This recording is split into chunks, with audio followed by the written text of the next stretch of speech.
Do you have the right part for the right job?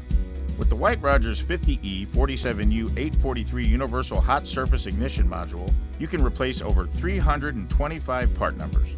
The control works with 24-volt, 120-volt, and 240-volt powered systems. For 240-volt systems with a 120-volt igniter, simply connect the igniter to the HSI-240-volt terminal. All other systems use L1 and L2 for power in, and HSI-1 and HSI-2 for power out to the igniter terminals. Wiring a universal control has never been made easier.